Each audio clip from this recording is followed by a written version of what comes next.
Because if you want that $1 million house and you sell widgets, you know, you need to have X amount of widgets sold with X amount of profit in order to get that $1 million house. You see what I'm saying? This needs to have some type of matching there. So the next thing is, you got to go and figure out the product you want to produce, the thing you want to give to your people, to your clients. You figure that out and you visualize that. You visualize that product reaching the hands of your consumers, customers, clients, patients, whatever it is. And you visualize them being happy. That's what you do. And then you have to visualize how to make the product, probably. But you also need to visualize how to sell it, how to market it. You got to visualize all that. You got to visualize the quantities of all of that. I told you how much the quantity is important, and you most likely will never be right, but you will get into that direction.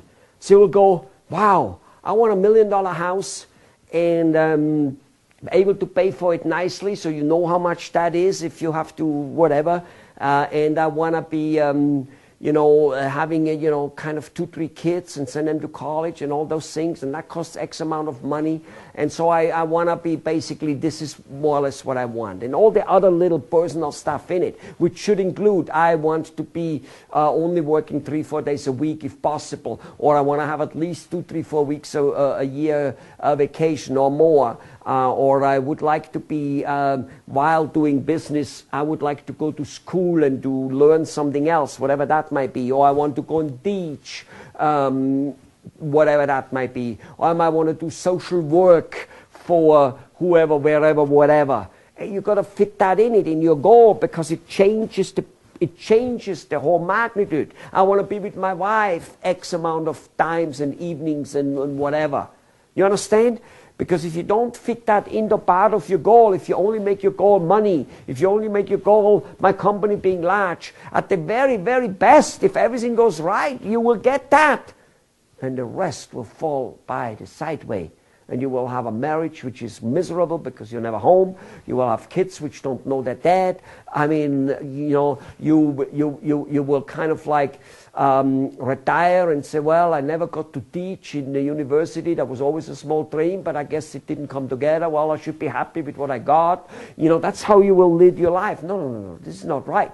You got to imagine the health, and you got to obviously, at any given point in time, imagine what you need to do for that. You don't just imagine good health. You imagine that you need to eat the proper food, whatever that might be, not overcooked food, not too much butter, whatever that might in your mind consist of needing to do.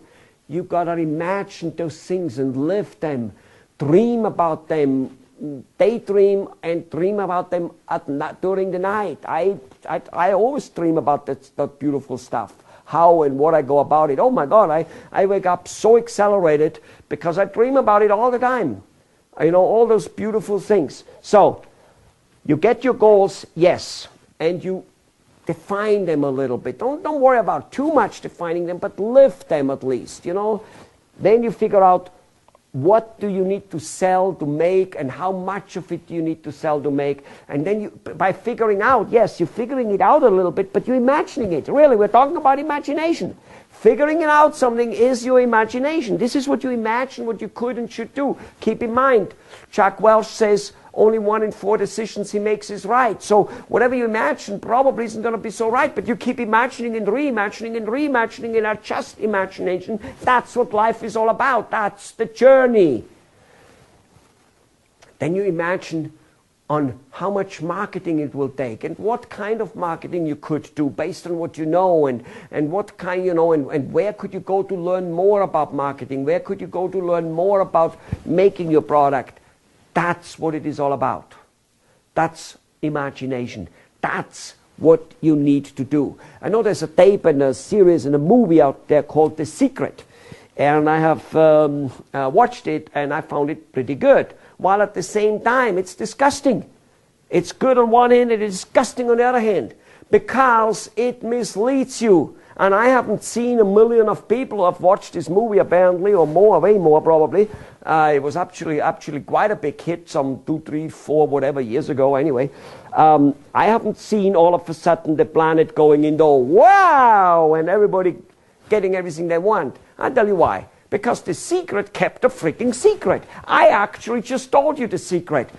The Secret said, imagine your goal. It talked about that very beautifully, very beautifully. And then it's supposed to happen.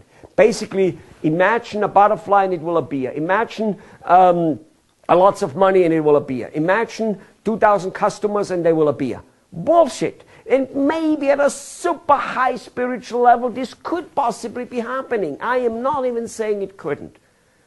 I know I'm not there.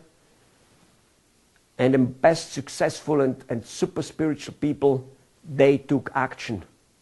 They took action. Kennedy imagined flying to the moon.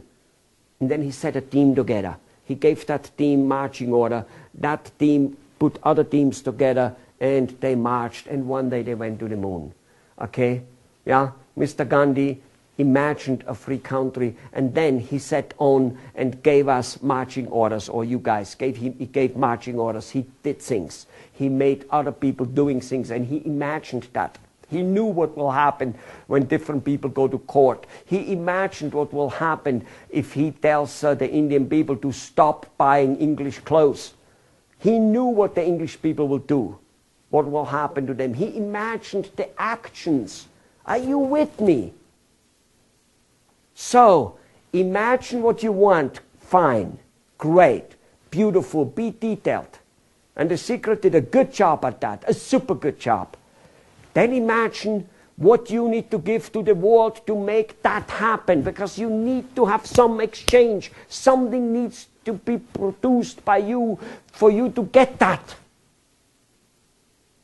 And then imagine the product you produce, how you will be producing it, and how you will be giving it to the people, how you will be selling it, how you will be marketing. Imagine the quantity of marketing you might need to do. And yes, you're going to be wrong almost all the time. You're going to probably have to adjust it as you go along. When they fly to the moon, they don't, they aim for the moon when the rocket shoots up, but every couple, 2, 3 minutes, they need to adjust it. No different than you with your car. You drive down the road, it looks like you're just going and drive. No, every second you go little, adjust.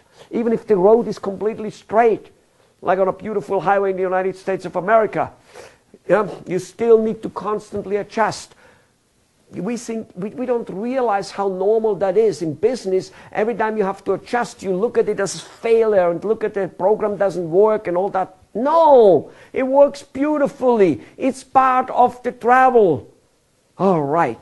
I hope I said enough. Imagine your goal. Imagine what it is you want to give to the world, which might be able to give you enough money so that you can get this type of thing. And then imagine how you make that particular product and keep working on imagining it, and then imagine how and what you have to do and in which quantity you have to go and market it to give it to the people, and be prepared to work on your adjustments and your imagination on a constant basis. You very well know that if a person stops imagining, if a person stops learning, if a person stops having goals, he is a dead man. People don't get sick at the age of 60 because at 61 get sick. They get sick at the age of 60 because they retire, don't set new goals. They stop imagining living because apparently they got the golden watch and it is time not to imagine. All the problems are over. Wow, I can be happy with no problem. And within 2 months people get sick like a dog.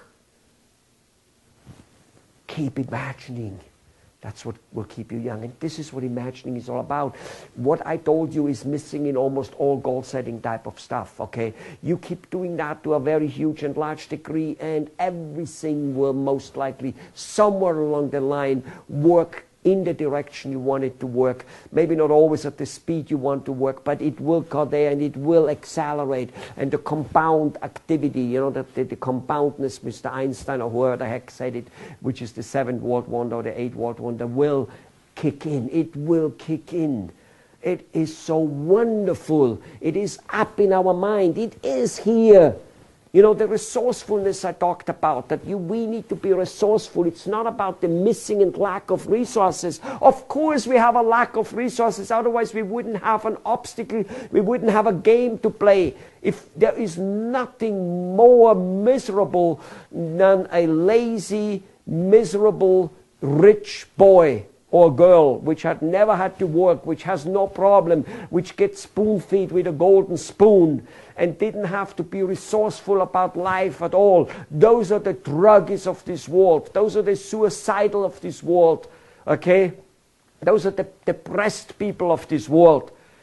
People who are out there kicking, fighting and trying to overcome problems.